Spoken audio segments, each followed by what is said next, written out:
bem-vindos a mais um episódio do Torre Psi Podcast. Meu nome é Thiago Grotto, sou acadêmico de Psicologia da Unifeb e hoje estou aqui com a minha co-host Maria Clara. Amiga, muito obrigado por participar. Obrigada pelo convite. Ter topado participar desse projeto. E quais são as suas expectativas com ele? Elas são bem altas, porque eu acho que é um projeto que vai agregar bastante assim, na nossa vida acadêmica, né? Acho que ter participantes que já estão formados, que já estão inseridos ali no mercado de trabalho, e a gente tá batendo papo com essas pessoas, acho que vai ser bem interessante para o nosso crescimento, assim, quanto estudante. Eu estou bem animada. Amém, vai ser sim. Além disso, hoje estamos com a nossa convidada, Victoria. Amiga, muito obrigado por topar vir. Ai, amigo, eu que agradeço. Um prazer estar aqui. Me conta um pouco mais sobre quem é a Victoria e por que ela escolheu a psicologia. Tá. A Victoria, né, é uma psicóloga clínica, né, de 28 anos, que atende, então, um público majoritariamente feminino, né. E a minha ida para a psicologia não foi muito planejada, assim, né. Na verdade, eu não foi o primeiro curso que eu escolhi, não foi a primeira formação que eu tive em mente. O meu contato com psicologia foi que na adolescência, quando eu tinha 15 anos, eu comecei a fazer terapia, porque eu tinha tido um relacionamento bem abusivo. E aí acabou então que eu tive demandas, né? E aí comecei a terapia, e aí eu fiquei muito encantada, assim, com o poder que isso tem na vida, né? E também eu fiquei muito curiosa, assim, para entender por que as pessoas agem como elas agem, né? E daí, enfim, fiz a terapia ali e ficou, né, esse interesse por essa área. Mas eu não pensava nisso como uma profissão, assim, eu pensava isso como uma área de interesse, né? Daí acabou que, enfim, né, na hora de escolher um curso, eu optei por outro, né? Fiz, não gostei, daí quando eu pensei numa segunda possibilidade, eu pensei, olha, quem sabe a psicologia, assim, sempre falaram que eu tinha o perfil mais ou menos para isso. E aí pensei, não, então vamos lá, né, vamos ver a psicologia aí. E fui, né, me interessei muito, e aí vi, assim, como é uma área fundamental, né? E acabei gostando e é isso, assim. Daí hoje estou na psicologia clínica, que também não foi algo que eu tinha em mente, mas gostei da atuação na faculdade, por isso que a faculdade é tão importante, né? As experiências acadêmicas, assim. E aí estamos aí, então, seguindo nessa área da psicologia clínica. Cambaleou para organizacional, é? Não, tá maluco, não, nada de organizacional. Mas algo assim meio institucional, talvez, né? Uma psicologia mais voltada assim para uma instituição, algo menos, né, desse contexto específico ali da clínica, mas é que a gente acaba tendo, eu acho, uma visão muito diferente do que é a psicologia clínica, assim.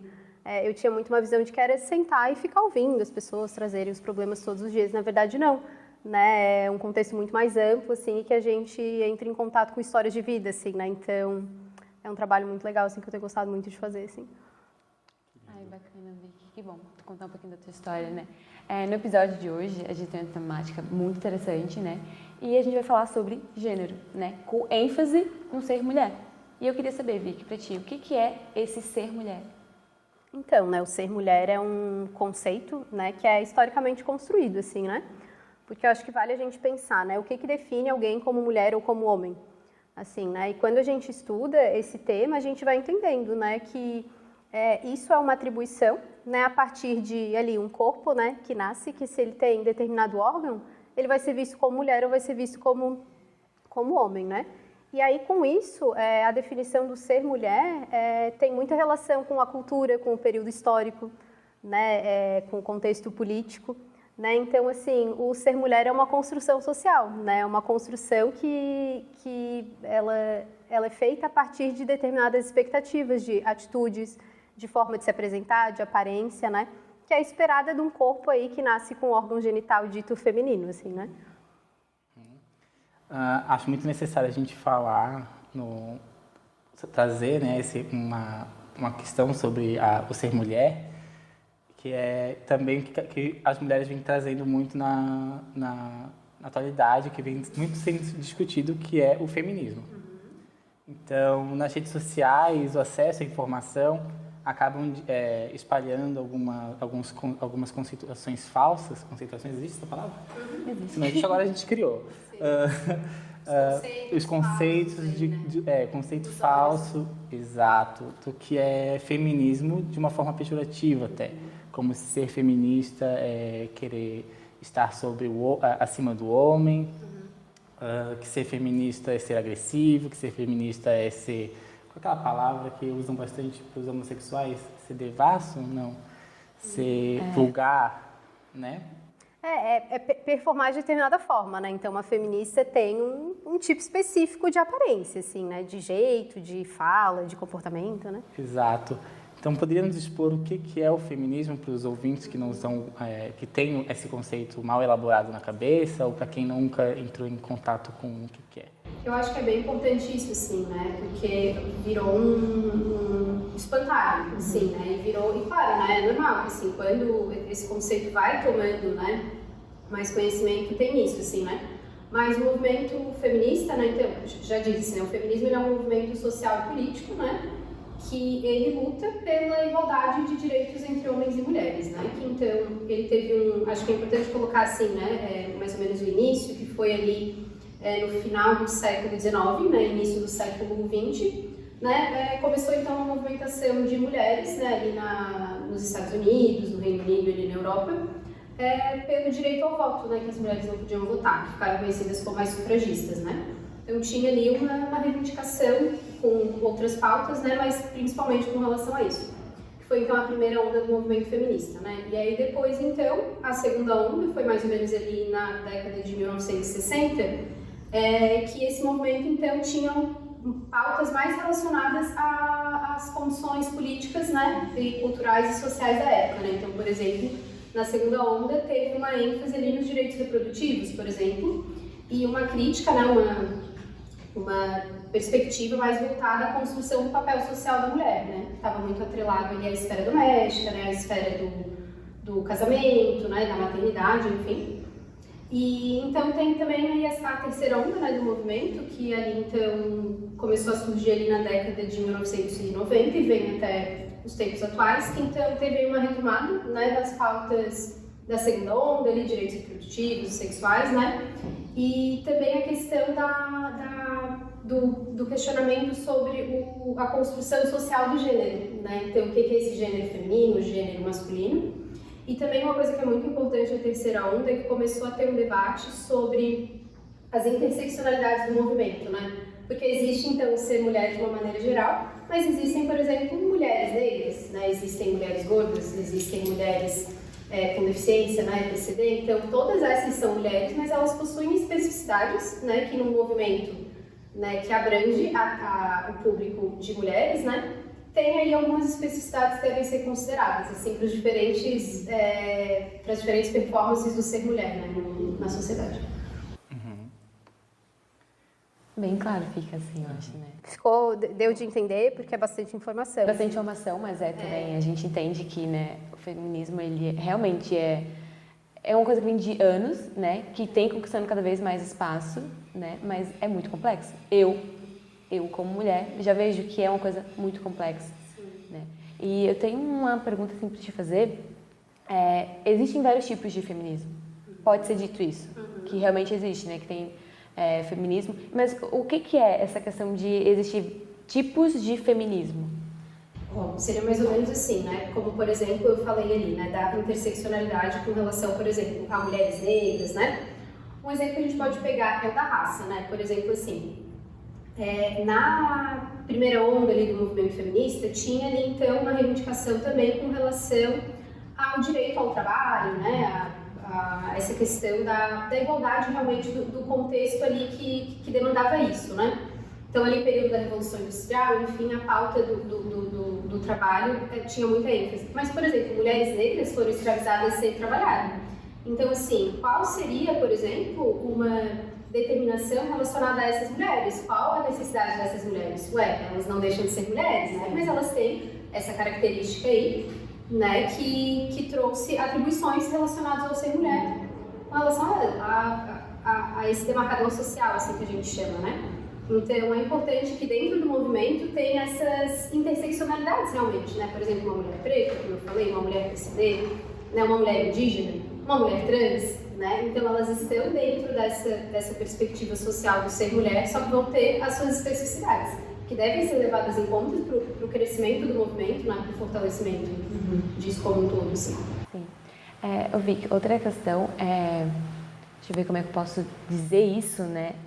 A gente vê que, normalmente, né, frequentemente, a gente vê que as mulheres são julgadas, né, por determinados comportamentos que elas possuem, né, ou atitudes que elas possuem, que são vistas como, pela sociedade, como um comportamento ou uma atitude que não é feminina. Né? Como é que isso se enquadra, esse julgamento, essa questão da mulher ser julgada por ela ter uma atitude que, ao olhar da sociedade, não é um comportamento feminino? Então, porque o que é um comportamento feminino ou masculino é isso, assim, quando a gente para pensar sobre a perspectiva de que é construído, o que acontece, né? Quando a pessoa fica grávida, né, tem a questão do chá revelação, né, que é muito em alta, enfim. Só que o que acontece? É para ver o órgão que a pessoa tem, né? Se a pessoa vai ter um órgão feminino ou um órgão masculino. Se ela tiver um órgão feminino ou masculino, já vão entrar em cena, né, diversas características que vão ser esperadas daquela pessoa ali que vai nascer. Então, por exemplo, se a pessoa nasce com um órgão feminino, claro que já vão vestir ela de rosa, já vão colocar ela com vestido, já vão, né, ter expectativas com relação ao tipo de brincadeira que ela vai gostar, ao tipo de coisa que ela vai gostar de fazer, o que ela vai poder fazer ou não. Então, por exemplo, né, uma coisa que é muito clássica é assim, a menina é mais assim, né? Claro, porque daí então vai ser esperado de meninas o quê? Que elas vão performar de determinada forma, que geralmente é o quê? De forma doce, de forma mais sentimental, de forma mais responsável, de forma mais quietinha, né? Então, assim, isso vai vindo desde a infância e vai fazendo parte da subjetividade dessas pessoas. Isso também, né, acontece com os homens de forma diferente. Por exemplo, com homens é muito mais esperado e autorizado, por exemplo, que eles sejam mais agitados, eles podem ser mais agressivos porque menino é assim mesmo, né? Só que tudo isso é construído porque isso vem a partir de como o corpo daquela pessoa está vindo, né? Então essas características que são esperadas de uma mulher ou de um homem, elas vêm depois, né? Elas são colocadas para essa pessoa que está se formando e essa pessoa vai, né, crescendo, se experimentando dessa forma, mas nem sempre, porque ela também tem a espontaneidade dela, né? E ela vai se experimentar de diversas formas, não somente dentro dos estereótipos de gênero, daí que começam os julgamentos, né? Porque se, por exemplo, eu e você que somos mulheres, é esperado que a gente se comporte de determinada forma. Se a gente não se comporta, mas como assim? Tem alguma coisa errada, mas... E aí, né, só que é isso, assim, as pessoas não são pré-determinadas, né? Elas vão se construindo ao longo da vida, mediadas pela cultura, né? Então tem muito isso, essa cultura do gênero espera essas determinadas performances, né, de mulheres, aqui no caso que a gente está falando. Na tua experiência clínica, porque tu é psicóloga clínica, e antes de entrar nisso, acho que é interessante ressaltar que, além de atuar na clínica, tu tem uma abordagem, e essa abordagem, para algumas pessoas que não estão acostumadas, a sartreana como eu chamo, né? A sartreana como eu chamo, mas tu é existencialismo. Existencialismo sartreano, isso. Como e por quê?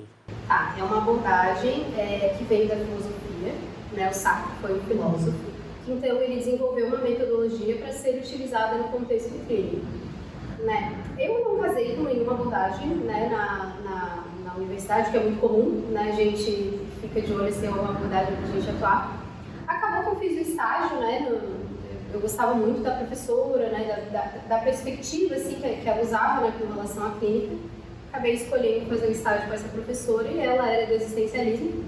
E o existencialismo, ele é muito interessante para a perspectiva de gênero, porque traz muito a relação, né, com o nosso meio e como isso, dialeticamente, vai fazendo com que a gente construa a nossa subjetividade.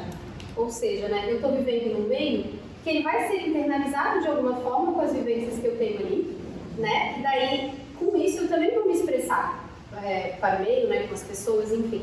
Então, o existencialismo trabalha com essa perspectiva dialética, né, da subjetivação dos seres humanos, assim, a atribuição de sentido, né, o que tem muito a ver também com relação à questão de gênero, né, o que vai ter um sentido, né, para algo que a gente vivencia ou não. Então, acabou que, né, eu vi muito sentido, né, nessa abordagem, e então a perspectiva que eu trabalho até então, que temos aí a Simone de Beauvoir, né, que né, foi uma feminista, assim, incrível, que ela também era do existencialismo, né, então, enfim, acabou tudo fazendo sentido, assim, e sigo nessa abordagem até então, assim. Então, na sua experiência clínica, quais são os desafios enfrentados pelas mulheres para se sentirem valorizadas no relacionamento romântico? Como é que tu viu isso nessa tua passagem profissional, né? É incrível como, eu atendendo majoritariamente mulheres, a perspectiva amorosa sempre aparece, quer dizer, né, com um recorte aí de raça, né, de classe. Acho que é interessante a gente falar isso, porque, por exemplo, na minha experiência, num atendimento, por exemplo, de mulheres negras, o recorte de amoroso não aparece tanto assim, não tem tanta ênfase, né, enfim.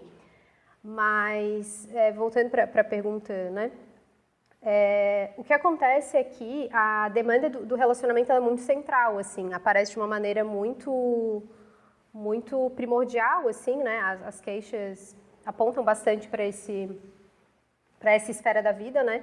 E aí, com isso, a gente pode até citar uma psicóloga maravilhosa, que é a Valesca Zanello, né? Que ela é pesquisadora da área de gênero, e ela tem um livro muito bom que se chama A Prateleira do Amor, né, que ela fala sobre como as mulheres se subjetivam, né, vão se formando enquanto pessoas, né, a partir de um dispositivo chamado amoroso, né, que ela traz isso, assim. Que então, a gente que é mulher é esperado muito que a gente, né, se realize com uma relação amorosa, através de uma relação amorosa, né. E assim, não tem problema nenhum, né, mulheres quererem relações amorosas, enfim, não tem problema nenhum, porém a questão é qual a repercussão disso para a subjetividade, para o social, para a saúde dessas mulheres, né? E aqui, de novo, né, fazendo um recorte heteronormativo, né, acho que é importante colocar isso, mas assim, o que é muito comum? Desde a infância, né, ter essa expectativa de que as meninas performem de alguma forma que visem com que elas sejam escolhidas por um homem, né? Então, assim, o brincar de casinha, o cuidado com a aparência, né, querer ser vista, né, querer ter a atenção de alguém que daí coloca, então, muitas vezes essas mulheres, né, como a possibilidade de elas serem escolhidas por alguém para estarem em uma relação, que então elas acabam ficando em uma postura de passividade diante das relações. Né? E o que acontece? Isso aparece muito na clínica, no sentido de, assim, às vezes a mulher não está feliz em uma relação, não está se sentindo bem, não está se sentindo confortável, mas ela ainda performa o quê, né? Essa mulher que é doce, que é calma, que perdoa, que ela compreende, né, e que ela que deve estar ali de determinada forma, né, se vestindo de determinada forma, sendo, né, de uma maneira que é esperada pela sociedade, enfim, com que ela então reproduza isso de uma maneira a partir da outra pessoa, né? Então, assim, tem-se muito uma adaptação dessa mulher ao homem, ao que é esperado. Né, que ela viva, que ela tenha certas atitudes e comportamentos para ser uma boa esposa, para, né, ser a escolhida, assim. Um exemplo que vale a gente pensar é que, o que é muito comum falar, não dá para ficar para titia, né, porque o que é para ficar para titia? Né, é crescer e não conseguir casar, não conseguir ter um marido, não conseguir ser escolhida. Né, então, assim, o que é muito comum? Assim, a frustração com, às vezes, o relacionamento não vai bem, enfim, por diversas questões, mas essa responsabilidade pelo relacionamento, né, o desgaste, né, a tentativa, enfim, o que é muito, né, muito mais visto como um peso para essas mulheres, né, então aparece bastante, assim, esses recortes relacionados ao ser mulher está sempre de plano de fundo, assim, nas queixas das pacientes, na minha experiência, né. Surge ali uma queixa de relacionamento, uma queixa de família, que a família é isso e é aquilo, mas no fundo já vem surgindo uma construção do que essa mulher precisa, do jeito que essa mulher precisa performar num relacionamento, numa família, e acaba vindo o adoecimento, o sofrimento do sujeito. Porque o que é muito comum, assim, né? De novo, assim, não tem problema nenhum as mulheres quererem uma relação, porque a questão é que em uma sociedade como a nossa, que tem uma estrutura machista, patriarcal, é muito comum que a estrutura do relacionamento seja, assim, para a mulher performar de determinada forma para ela ser aceita, para ela ser respeitada, né? Então, tem isso, assim, como a gente, né, se subjetiva a partir da sociedade que a gente está, uma cultura machista, né, que tem essa visão de performance de gênero, que é esperada de determinadas pessoas, acaba sendo que isso vai refletir nas relações, e daí então as mulheres acabam muitas vezes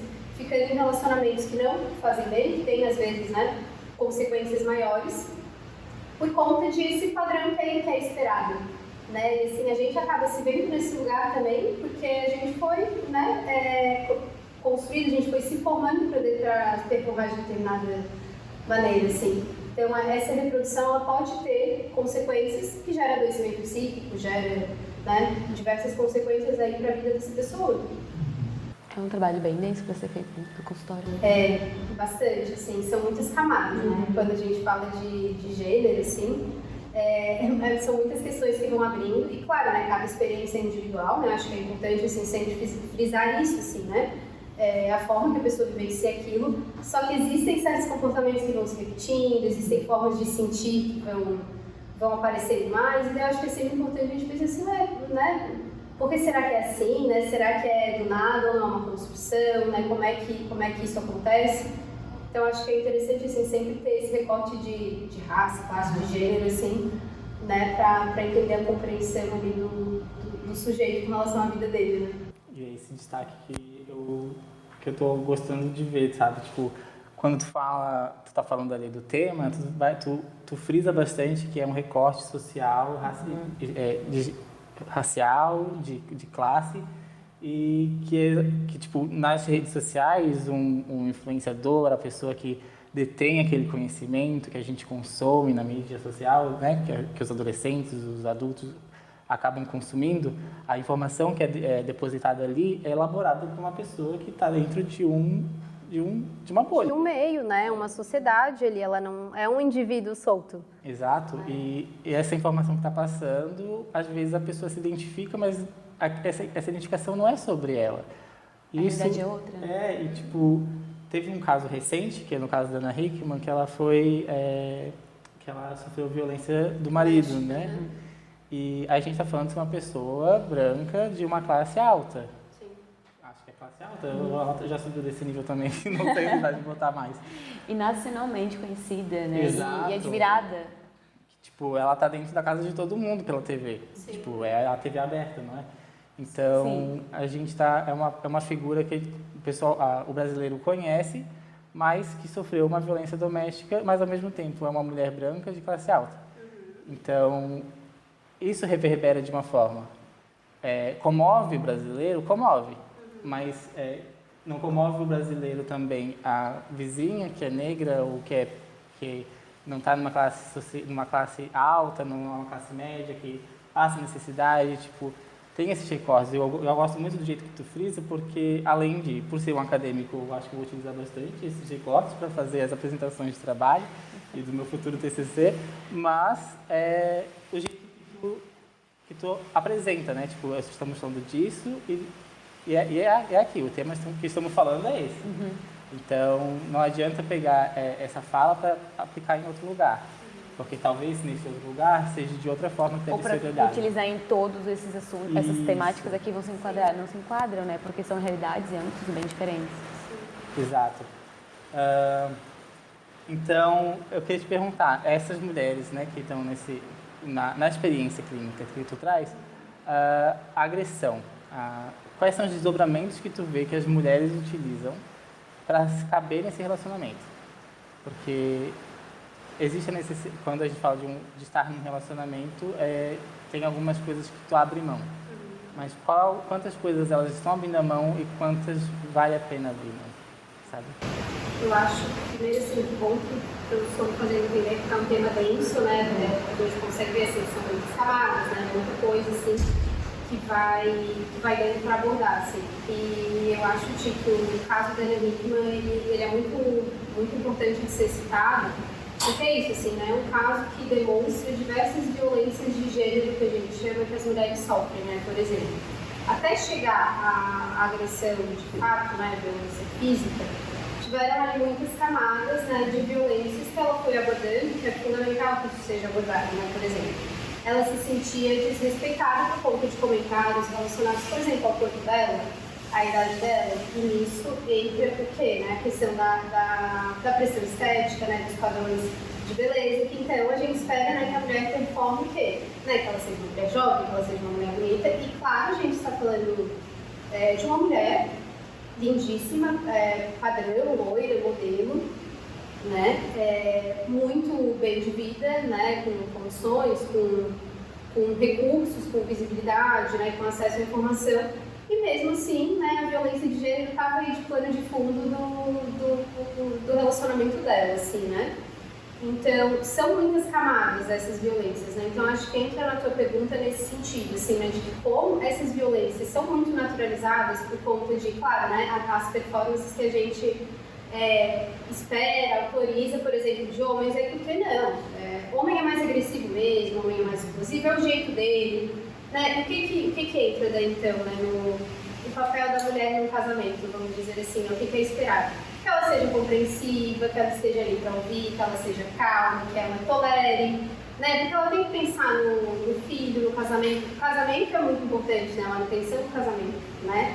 Então, assim, o que é muito comum, né? Muitas vezes eu vejo que as mulheres permanecerem em certas relações que elas não estão felizes, muitas vezes até não chega a uma agressão de fato, mas, assim, tem muitas, né?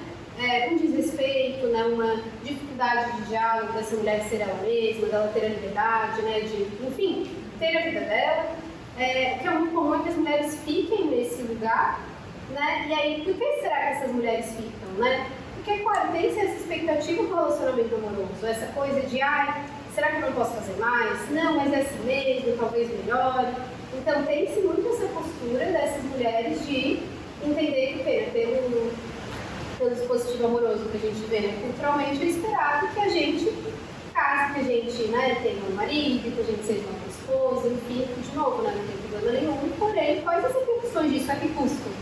Né, existem mulheres que ficam em relacionamentos adoecidas, né, que fazem com que, né, elas permaneçam ali porque é o que é esperado, é o que ela entendeu que é o que ela deve fazer, é assim mesmo, né? Então, assim, tem coisas que a gente tem que olhar assim, né? Qual é a repercussão disso para a saúde dessas mulheres, para a sociedade como um todo? Será que é assim mesmo? Será que isso não é construído? Né? Então, vocês me explicam para mim. Uhum.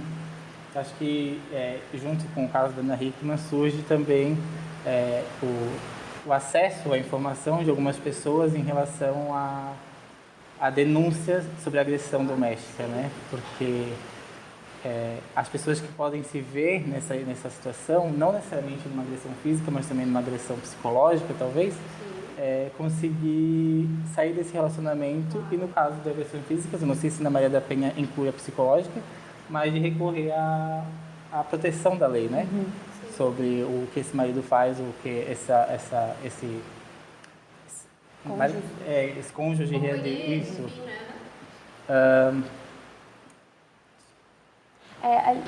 Ainda dentro do assunto da Ana Hickman, né, a gente focalizou bastante nessa questão da violência doméstica, né, ou a violência física, no caso, né, e quando tu fala, né, sobre essa questão de se manter na prateleira, né, que é o esperado, o padrão de beleza ser uma mulher magra, alta, loira, de olho, com condições financeiras boas, né, jovem, muito importante. Eu lembrei de algumas reportagens que apareciam da Ana Hickman falando que ela sofria também essa violência psicológica no sentido de, tipo assim, dela ouvir do marido dela de que ela estava envelhecendo, de que ela tinha que se cuidar porque ela não ia ficar mais tão bonita como ela era lá no início do casamento. E daí tu falando isso e veio aqui na minha cabeça quantos tipos de agressões, né, e violências, no caso, né, ela sofreu, né, não foi só a física, foi a psicológica. E olha só como se encaixa bem em tudo que tu falou, dessa questão do dispositivo do amor, né, de estar ali na prateleira, como realmente é esperado, né. Então, assim, e tem uma parte lá do livro que fala que o homem, ele vai ser amado, independente de como ele é. Independente da cor, da aparência física dele, das condições financeiras dele, se ele tem alguma deficiência ou não, ele vai ser amado. Sim. Eles não se preocupam com isso. E nós, mulheres, a gente sofre esse peso, né, essa pressão de que a gente precisa se cuidar, se moldar, sim, mudar o nosso corpo, o nosso comportamento, tudo para a gente poder ser amada. Né? Então, olha só essa pressão estética que a gente realmente sofre. Sim. Não, e porque isso acaba moldando quem a gente é, né? Essa coisa, assim, isso nunca é o suficiente, né? Porque, por exemplo, vamos dizer assim, né? Na prateleira do amor, a Ana Hickman estava aí no topo, assim, ela tinha uma nota, né? Porque que mulher maravilhosa, assim, né? E que estava ali nos requisitos. Exatamente, assim, ela era branca, modelo, né? Só que aí, claro, né? Ela começou a envelhecer, então ela já perdeu os pontos ali na prateleira, assim, do ser escolhida, né? E, claro, né, tem outras características aí que, então, fazem com que, né, pontuação na prateleira do amor, assim, se ela fosse uma mulher negra, por exemplo, né, se ela fosse uma mulher gorda, se ela fosse uma mulher, né, enfim.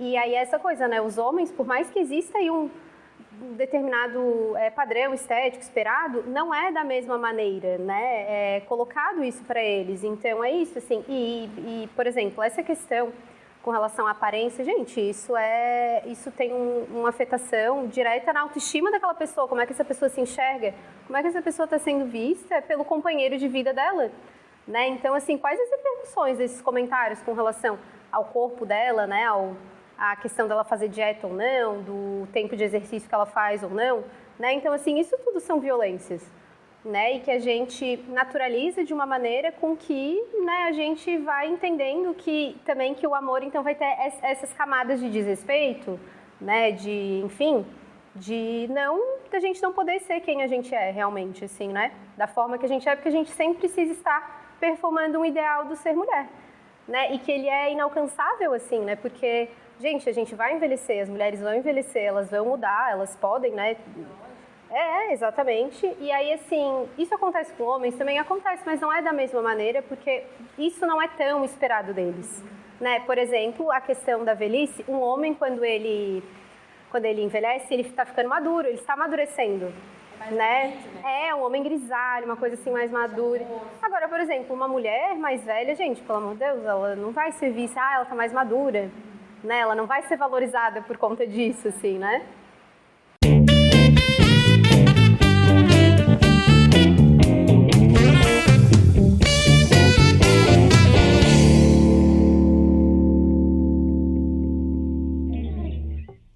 Esse episódio foi patrocinado pela Café e Ponto, uma cafeteria e loja de cafés que proporciona experiências incríveis, tanto na cafeteria quanto em eventos externos, como todo um bom amante de café adora. Eles trabalham apenas com cafés especiais, com notas a partir de 82 pontos. Trabalham também com a torna média e oferecem 8 métodos de extração, além, é claro, de aproximadamente 10 grãos de diferentes regiões do Brasil. Eles estão abertos de segunda a sexta-feira, das 9h30 da manhã às 18 horas, e também estão abertos aos domingos, das 15 às 18 horas em Brusque. Curiosos para saber mais sobre os nossos patrocinadores? Visite o Instagram, @café.oficial.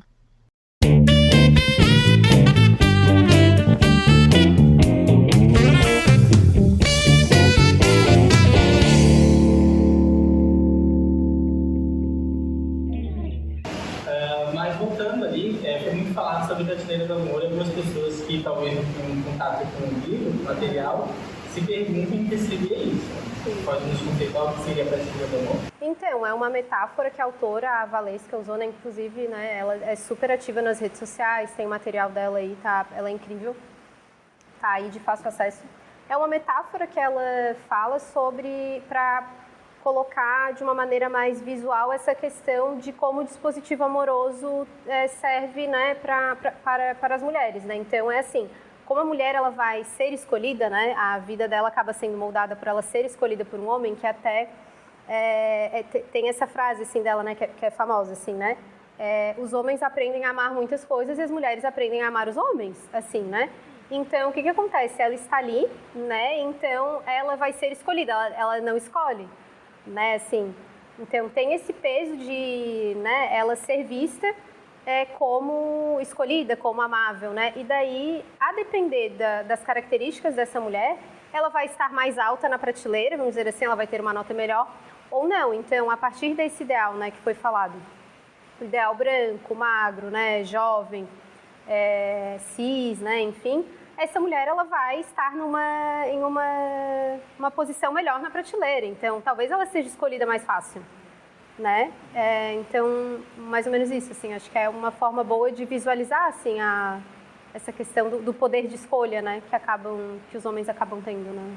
Numa das capas do livro, eu notei que essa mulher que não está no ideal, que é destacada pela heteronormatividade, pelos homens e tal, as mulheres que fogem desse padrão, elas estão recebendo certos tipos de desconto, como se fosse mais fácil ser vendido ou como se precisava ser vendido rápido. E a nota dela está melhor ou não.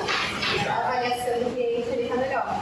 Exato. Tem uma coisa também que repercutiu muito nos últimos anos em relação ao material cinematográfico. É muito comum a gente ver É muito comum a gente ver o burburinho em relação às pessoas em cima de personagens femininas de poder. Como aconteceu em cima do filme da Barbie, por causa do discurso que foi realizado sobre ser mulher, né?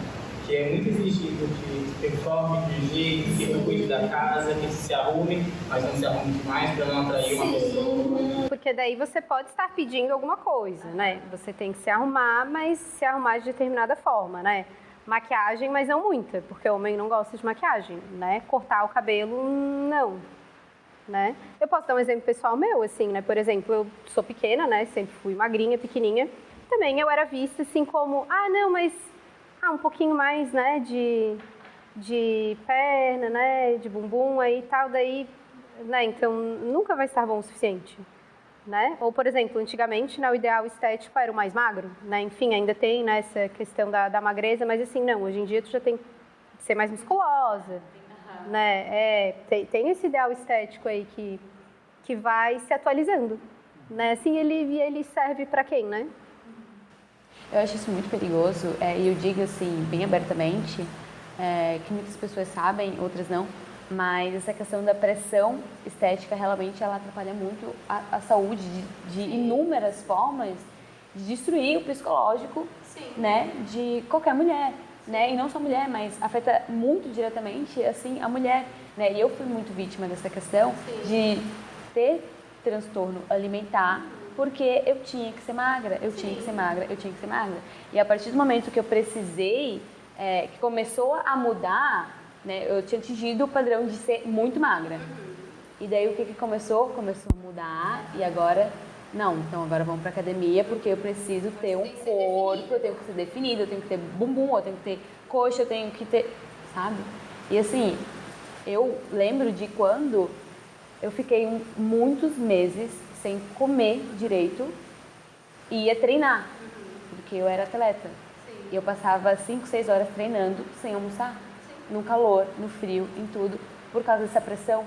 E até no esporte, eu imaginei que eu nunca fosse ver isso no esporte, e eu vi isso no esporte de ver uma necessidade de emagrecer, de ter que emagrecer, porque chegaram em mim e falaram assim, tem que perder uns quilinhos para poder saltar mais, para poder ficar mais rápida para jogar.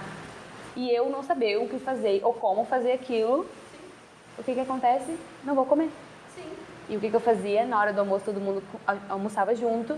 Antes eu também almoçava junto, eu comecei a inventar desculpa e a dar mentiras de que eu ia almoçar na casa de uma tia que morava perto da escola e não era. Eu me escondia às vezes no banheiro e não comia. Ou então eu comia um pão, uma fatia de pão com queijo. Deu. E daí, quando eu comecei a emagrecer rapidamente, porque teve uma diferença muito grande de corpo, porque a gente, quando é atleta, a gente faz exercício, então o nosso corpo ele realmente dá uma inchada, dá uma crescida. E quando eu precisei perder essa massa que eu tinha conquistado, né, muitas amigas minhas, eu já estava com uma idade mais avançada, e muitas amigas minhas começaram a falar que eu estava, o que eu estava usando, o que eu estava fazendo para emagrecer. E daí é quando também entra essa questão dessa disputa que a sociedade impõe de mulher contra mulher. Né? Porque, tipo assim, antes era, eu sou magra, mas ela é mais magra, eu tenho que ser mais magra que ela. Agora, assim, não, ela tem bunda, eu tenho que ser mais bunda que ela. Né? Então, assim, é uma coisa que nunca para. Nunca para. E mesmo quando a gente tenta não entrar nesse meio, não se envolver, fica muito difícil. Porque é uma pressão muito grande.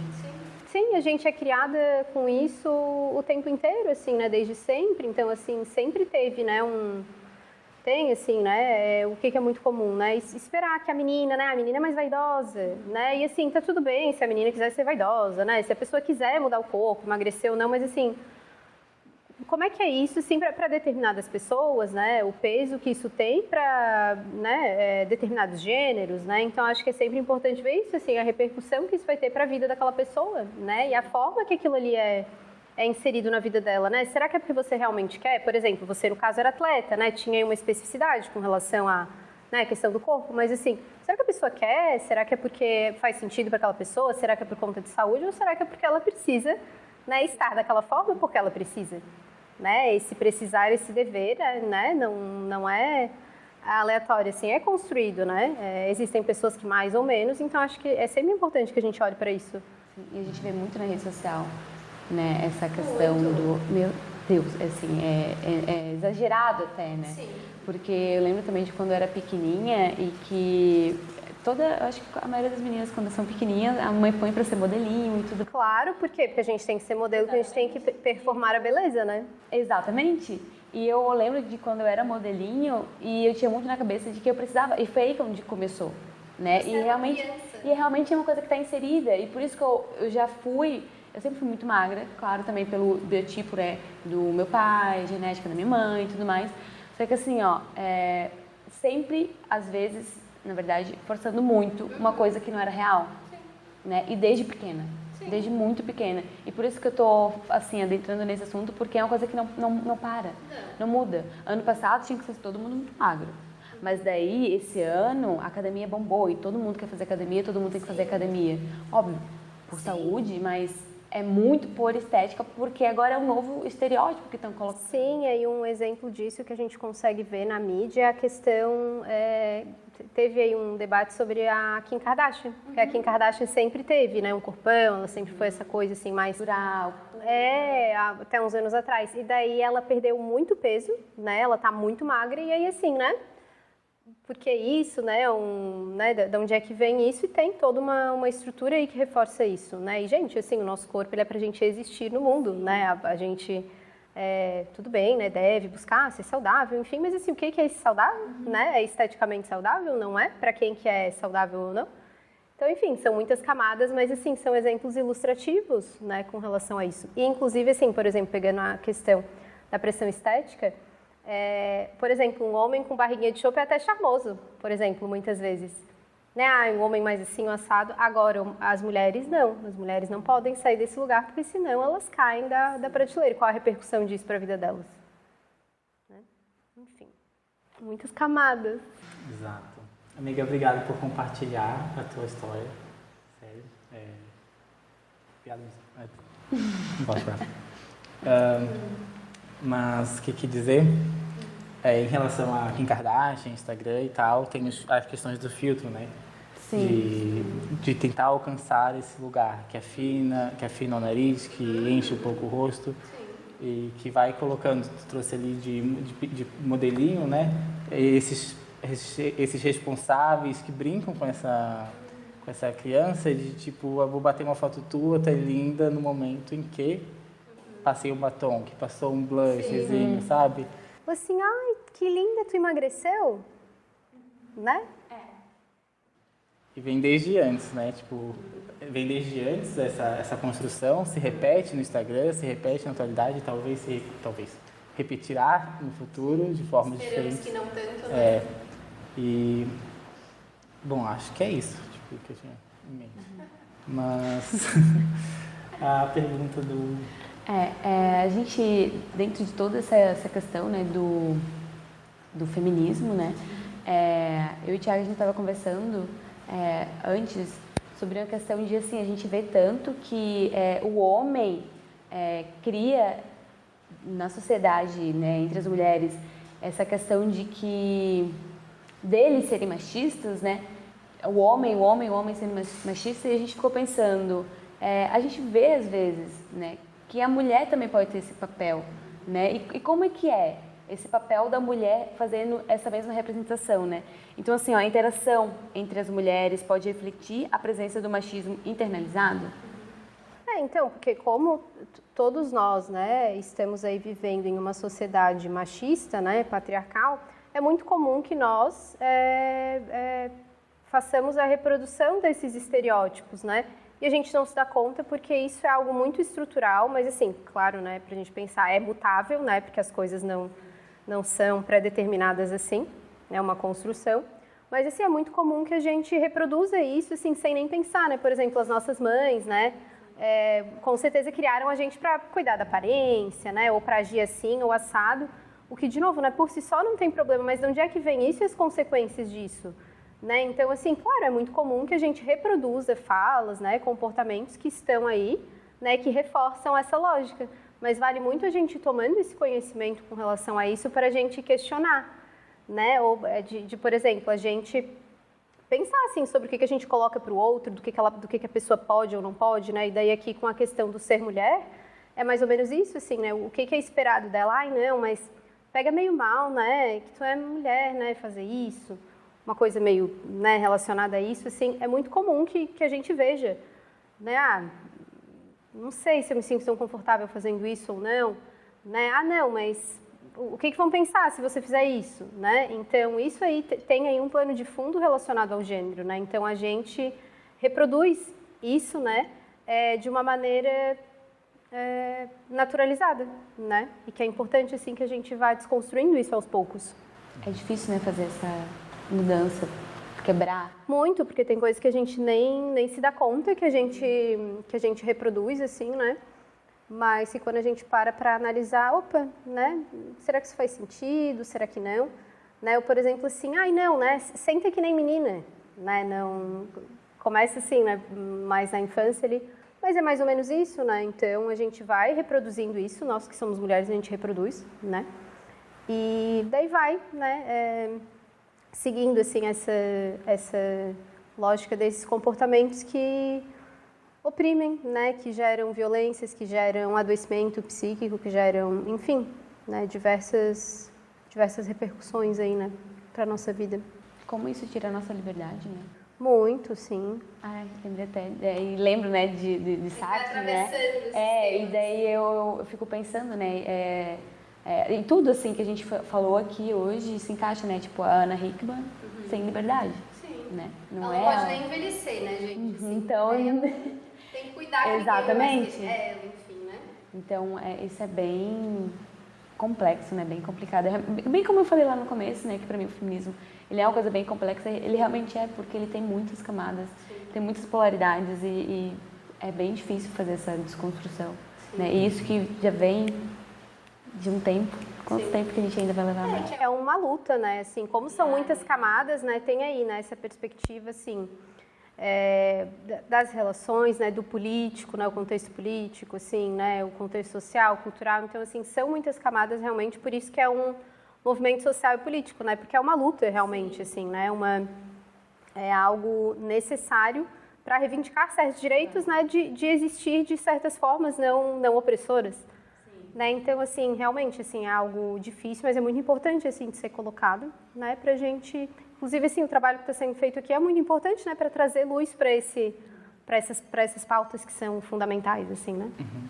Eu acho interessante quando a pessoa ouve, né, tipo, quando a gente vai na faculdade discutir esses temas também, e as pessoas de casa que podem ouvir se identificam com alguma questão, de tipo, eu fui machista em algum momento, tipo, não é desvalorizar o que foi ouvido, tipo, aí isso é mentira porque eu não sou machista, eu não me vejo nesse lugar porque eu não sou aquela pessoa X. Mas, ok, eu tive uma atitude machista e o que eu posso fazer para mudar? Tipo, eu tenho consciência que historicamente, socialmente, eu fui criado para reproduzir esse tipo de comportamento. E quando a gente estava falando ali sobre... desde criança, né, que vem aprendendo ali, senta que nem menina, que a menina não pode sentar de perna aberta, alguma coisa do tipo.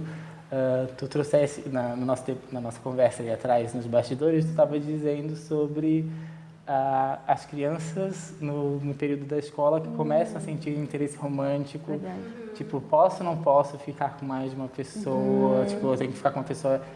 eu vou ficar com essa pessoa, eu tenho que ficar com ela até o final do ensino médio. Porque o que é muito comum, né? A escola traz exemplos muito ilustrativos, assim. Eu posso trazer pela minha experiência. Assim. Eu lembro de quando tá na escola e começar essa coisa, né? De, uma paquerinha ali e tal. Aí vinha isso, assim, né? Eu lembro de as minhas amigas e tal, falar sobre esse estranhamento assim, tá, mas e se um cara fica com várias, tá tudo bem, tipo, ele é galinha, mas tá. Agora, se a menina fica, ela vai ser vista como, né, meu Deus, assim, né, ela não é autorizada a fazer isso, né, por quê? Porque o que é esperado dela não é isso, o que é esperado é que ela namore, que ela seja uma menina que se dá o respeito, uma moça séria, né, então, assim, onde é que vem isso? Por que para os homens isso não pega dessa forma, né? É esperado dele, é autorizado que ele tenha outros comportamentos, né? Por que tem essa distinção? O que é muito comum é que seja visto assim, não, porque é assim, porque é homem, ou porque é mulher. Não, isso é construído, né? Como eu falei ali, né? Nasce um serzinho com um órgão X ou Y, vai ser atribuído se essa pessoa pode ou não pode, né? Performar ser de certa forma, assim. Então, tem essa expectativa, o quê? Que a menina é uma menina mais séria, ela é para namorar. Por quê? Porque a perspectiva que ela tem que ter na vida dela é dela ter um relacionamento amoroso, né? Então, enfim, entra aí nessa questão da performance a partir do relacionamento amoroso, que precisa ser de determinada forma, né? São muitas camadas. Bom, para finalizar, vamos fazer o nosso jogo bate-bola. Bate-bola? Bate-bola. Eu vou te perguntar uma coisa e tu me responde a primeira coisa que vir em mente, tá? Sem pressões. Um livro. O que o sol faz com as flores, da Rupi Kaur. É de poesias. Gostou? Aprovado? O que o sol faz com as flores. Ok. Uma música. Uma música Elastic Heart, da Cia. Gosto muito, acho uma música forte. É aquela da jaula, né? Isso. Gosto. Ok, uma jaula. Ai, não é uma jaula, não. Sensacional. Uma música, um livro, um filme. Um filme. Pode ser Grande Menina, Pequena Mulher, já que estamos falando de gênero, gosto muito desse. E uma frase? Já foi uma frase? Uma frase? Uma frase. Uma frase. Pode ser de teórico, personagem. Tá.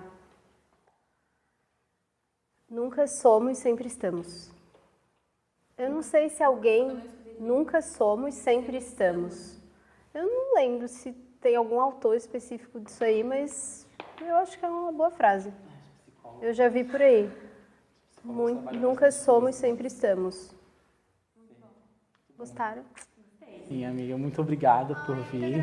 Obrigada, Vi. Foi bem legal. Muito necessário o tema, muito necessário o assunto. São muitas camadas. Se a gente for se aprofundando, a gente Se for vai... deixar, a gente vai ficar falando. Uma semana, Vai ver desenho, nem horas. Sim. Obrigada, amiga, também por Obrigada topar. pelo convite, gente. Bem legal. Gostei muito do meu primeiro Eu que podcast. agradeço por vocês me darem esse espaço aqui. Vamos ter muitos mais. É isso. É, com certeza. Vamos ter muitos mais. Sim, obrigada. Certo? Bom, acho que é isso. Vamos ficando por aqui. Esperamos que vocês gostem dos próximos episódios, do que tem por vir. E é isso. Muito obrigado. É isso, gente. Tchau, tchau. Obrigada.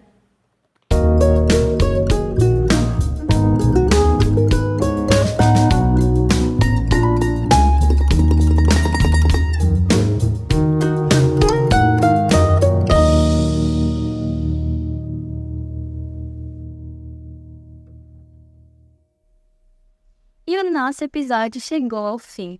E é claro que para receber os nossos convidados tivemos a colaboração da Alfa Presentes Personalizados e também das instalações da Uniferre. Se você ficou com alguma dúvida ou com algum comentário para os nossos hosts ou convidados, busquem o destaque do episódio no Instagram, @torrepsipodcast, que em breve voltaremos com novidades. Nosso muitíssimo obrigado e até o próximo episódio!